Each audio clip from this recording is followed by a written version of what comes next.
नमस्ते। Beyond minutes documentary में आपका स्वागत है। आज हम आपको केरल से लेकर उत्तराखंड में हिमालय की गोद में बसे अंजनी सैंड तक लेके जाएंगे।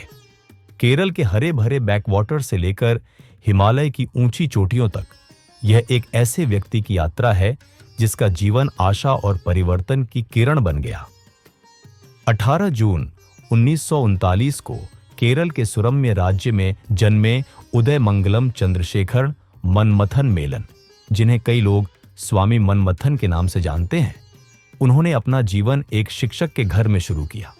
उनके शुरुआती वर्षों में गहरी जिज्ञासा और अपने आसपास की सामाजिक चुनौतियों को समझने की तड़प थी। ज्ञान की खोज में लगे मनमथन उच्च शिक्षा के लिए बंगाल चले गए और खुद को शोध में डुबो लिया। स्वामी विवेकानंद के दर्शन और रामकृष्ण मिशन की शिक्षाओं ने उन्हें गहराई से प्रभावित किया। उनकी यात्रा उन्हें पांडिचेरी ले गई, जहां महर्षि अरबिंदो के ज्ञान ने उनके आध्यात्मिक मार्ग को और आकार दिया। गांधीवादी सिद्धांतों को अपनाते हुए मनमथन ने सादगी का जीवन अपनाया। कुर्ता पायजामा पहनकर और एक मामूली सा बैग लेकर वे सामाजिक चेतना जगाने के मिशन पर निकल पड़े और गहरे सामाजिक मुद्दों को संबोधित किया। अपनी यात्राओं के दौरान वे अंजनी सैंड के हिमालयी इलाकों में पहुंचे, जहां उन्होंने स्थानीय समुदायों के सामने आने वाली चुनौतियों को देखा।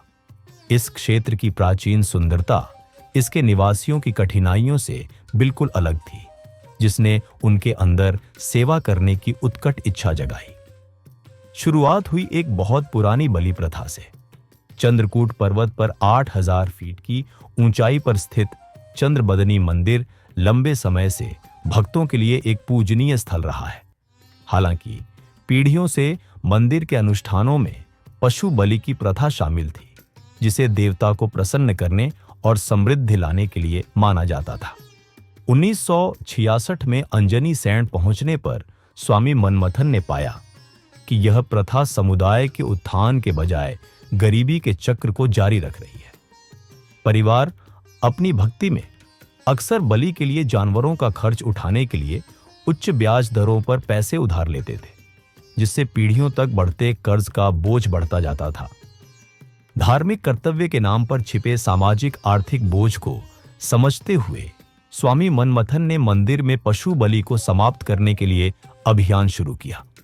उन्होंने ग्रामीणों, पुजारियों और समुदाय के नेताओं के साथ संवाद की यात्रा शुरू की, ताकि इस प्रथा के हानिकारक प्रभावों पर प्रकाश डाला जा सके। लगातार प्रयासों के माध्यम से स्वामी मनमथन का संदेश समुदाय में गूंज उठा। यह एहसास कि उनकी आर्थिक कठिनाइयां इन महंगे अनुष्ठानों से जुड़ी हुई थीं, ने सामूहिक रूप से पशु बलि को त्यागने का निर्णय लिया।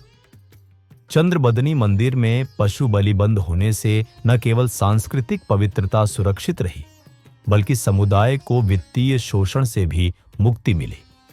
यह परिवर्तन स्वामी मनमथन के आध्यात्मिक अभ्यासों को सामाजिक कल्याण के साथ जोड़ने के दृष्टिकोण का प्रमाण बन गया। 1987 में अंजनी सैंड में मेजर हरिशंकर जोशी द्वारा भूमि के उदार दान के साथ स्वामी मनमथन ने श्री भुवनेश्वरी महिला आश्रम की स्थापना की। यह संस्था निराश्रित महिलाओं और अनाथ बच्चों के लिए एक अभयारण्य बन गई, जहां शिक्षा, आत्मनिर्भरता और समग्र विकास पर ध्यान केंद्रित किया गया। स्वामी मनमथन कई सामाजिक सुधारों में सबसे आगे थे।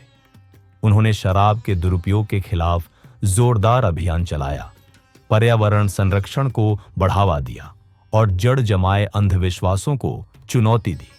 हाशिए पर पड़े समुदायों को ऊपर उठाने और सशक्त बनाने का प्रयास किया। 6 अप्रैल 1990 को आश्रम में शोक की लहर दौड़ गई, क्योंकि स्वामी मनमथन की एक स्थानीय व्यक्ति द्वारा दुखद हत्या कर दी गई।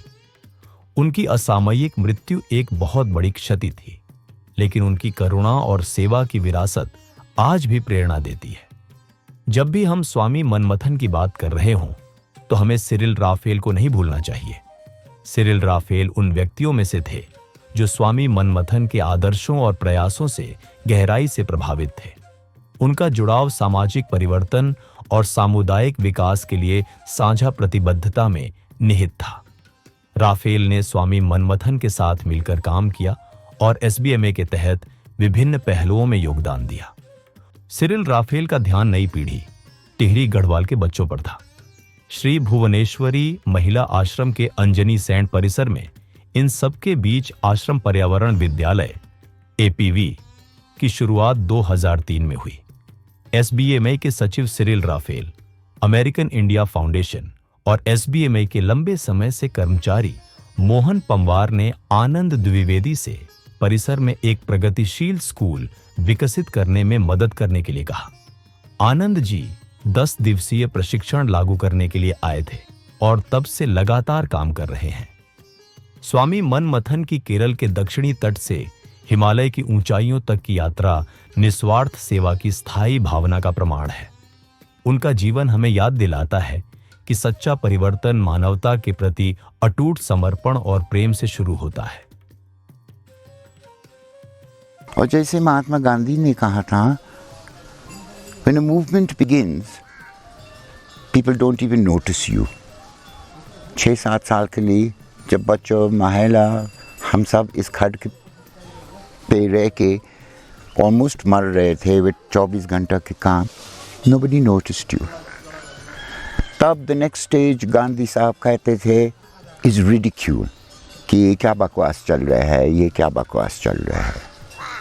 After ridicule comes the dangerous phase of persecution. और 1987 से जो मनमथन जी की रेपुटेशन था कि when he used to be just a झोला वाला स्वामी, और वो इतना हंगामास एंड मूवमेंट्स को चलाया, लोगों डरने शुरू हो गया था कि now this organization is beginning to be visible on the ground.